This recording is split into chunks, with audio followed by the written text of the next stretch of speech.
नमस्कार दोस्तों, मैं संजीव कुमार वर्मा, सहआचार्य एसपीसी गवर्नमेंट कॉलेज अजमेर से आप लोगों से मुखातिब हूँ। हम बीए पार्ट फर्स्ट में राजस्थान के भूगोल के अंतर्गत कई पॉइंट्स के बारे में चर्चा कर चुके हैं। हमारा जो पॉइंट पिछली कक्षा में चल रहा था वो था वाटर रिसोर्सेज, जल संसाधन। उसी को हम आगे बढ़ाते हुए आज हम पढ़ रहे हैं राजस्थान में सिंचाई के स्रोत, सोर्सेज ऑफ इरिगेशन।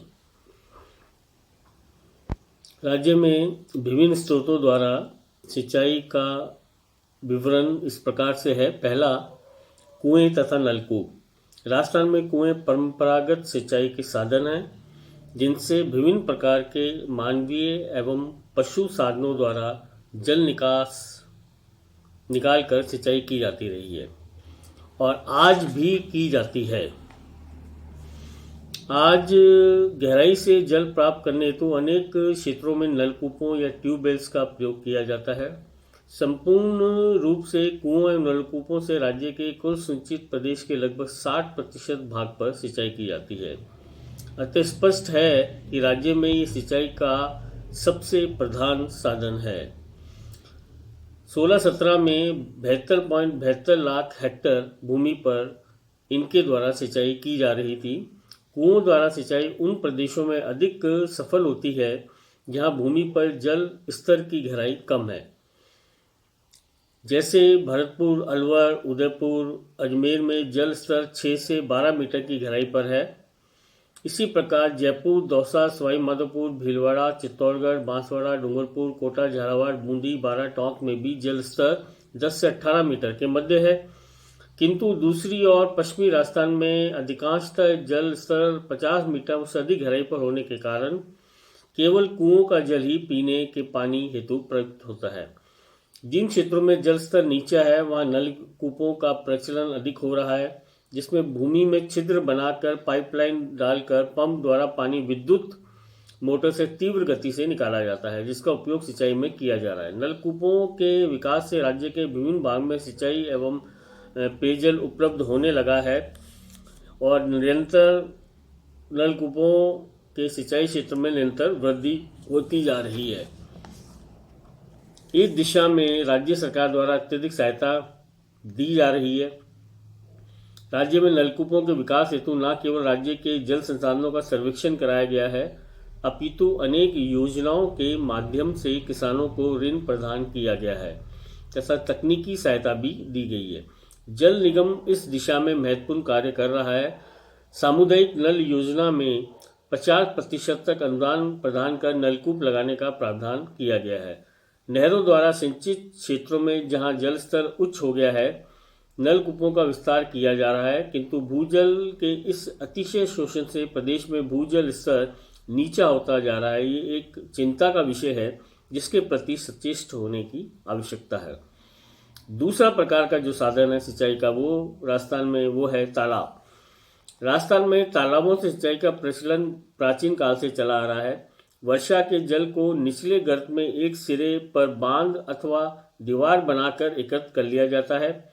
कहीं कहीं प्राकृतिक गर्तों में पानी एकत्र हो जाने पर वह स्वतः ही तालाब का रूप धारण कर लेते हैं, जबकि अन्य में एक अवरोध बनाकर वर्षा काल में बहकर आने वाले जल को एकत्र किया जाता है और उससे नहरें निकालकर सिंचाई की जाती है। तालाब क्षेत्र की खुदाई कर यदि गहरा कर दिया जाता है तो उसमें वर्षा का पानी भरा रहता है वर्ष भर, किंतु अधिकांशतः तालाबों में वर्षा काल उसके पश्चात 4 माह तक का ही जल हमको प्राप्त होता है। तालाबों के निर्माण एवं जल ग्रहण हेतु सर्वाधिक उपयुक्त स्थान वह होते हैं जहाँ भूमि का तल पथरीला हो और तीनों या चारों ओर उच्च भूमि अथवा पहाड़ियों एवं भूमि में जल रिसाव ना हो। इस प्रकार की भौगोलिक दशाएं राजस्थान में दक्षिणी और दक्षिण पूर्वी भाग में होने के कारण यहाँ तालाबों की संख्या अधिक है। इस प्रदेश में भूमि पथरीली तथा वर्षा में अपेक्षाकृत भी अधिक होती है। राजस्थान में लगभग 450 छोटे बड़े जलाशय हैं। इनमें लगभग 2 लाख हेक्टेयर भूमि पर सिंचाई की जाती है। राज्य में यदा कदा मानसूनी वर्षा के कम होने से तालाबों के सिंचित क्षेत्र में कमी आ सकती है। 1903-4 में मात्र 62 लाख हेक्टेयर भूमि पर 62 लाख हेक्टेयर भूमि पर ही इनसे सिंचाई की जाती थी, लेकिन ये 2017-16-17 में 1,05,000 हेक्टेयर क्षेत्र बढ़ गया। भीलवाड़ा, उदयपुर, राजसमंद, चित्तौड़गढ़, बूंदी, बांसवाड़ा, अजमेर, टोंक, जयपुर, डूंगरपुर, कोटा, सवाईमाधोपुर जिलों में भी तालाबों से सिंचाई की जाती है। पश्चिमी राजस्थान में इनका सिंचाई उपयोग नगण्य है। राज्य में प्रमुख जलाशय जयसमंद, पिछोला, फतेह सागर, उदय सागर उदयपुर में, राजसमंद जिले में, नाहर सागर, उम्मेद सागर, रवानी, मेजा, सरेनी, अरवार, भीलवाड़ा जिले में, सरदार सम्मद, हेमावास, खरड़ा, सुथाना या मुथाना पाली जिले में, पार्वती, बारेठा, सीकरी भरतपुर जिले में, एडवर्ड सागर, बिल्यान डूंगरपुर जिले में, भोपाल सागर, कपासन, हिंडोली, गाडोली, मुरलिया, बोड़ा चित्तौड़गढ़ जिले में। राजस्थान के प्रत्येक जिले में तालाब है, किंतु उनकी सिंचाई के लिए उपयोगिता सीमित ही है। पुष्कर, कोलाय जैसे तालाब धार्मिक दृष्टि से महत्वपूर्ण है। कुछ विशिष्ट जलाशयों का वर्णन हम पिछली कुछ कक्षाओं में पढ़ चुके हैं। और तीसरी जो इम्पोर्टेंट सिंचाई का साधन है राजस्थान में वो है नहरें।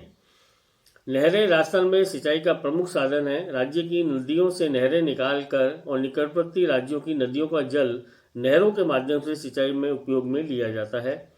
स्वतंत्रता से पूर्व बांधों का निर्माण न होने के कारण नहरों द्वारा सिंचाई अति सीमित थी। कतिपय झीलों, तालाबों, नदियों से छोटी छोटी नालियां निकाल कर खेतों के निकट के क्षेत्र में पानी दिया जाता था। केवल तत्कालीन बीकानेर राज्य में 1927 में गंग नहर का निर्माण किया गया, जिसमें सतलज नदी के जल को गंग नहर के पश्चिमी सीमावर्ती क्षेत्र में सिंचाई हेतु प्रयुक्त किए जाने लगा। इस नहर ने इस मरुस्थलीय प्रदेश का कायाकल्प कर दिया और भविष्य के लिए मार्गदर्शन प्रदान किया। वर्ष 1951-52 में मात्र 2.24 लाख हेक्टेयर भूमि पर ही नहरों द्वारा सिंचाई की जाती थी, जो 2016-17 में 32.19 लाख हेक्टेयर भूमि पर सिंचाई की जाने लगी। वास्तव में स्वतंत्रता प्राप्ति के पश्चात सिंचाई, विशेषकर नहरों द्वारा सिंचाई पर अत्यधिक ध्यान दिया गया। राज्य में अनेक सिंचाई योजनाओं को पूर्ण किया गया है और अनेक कार्य वर्तमान में प्रगति पर हैं।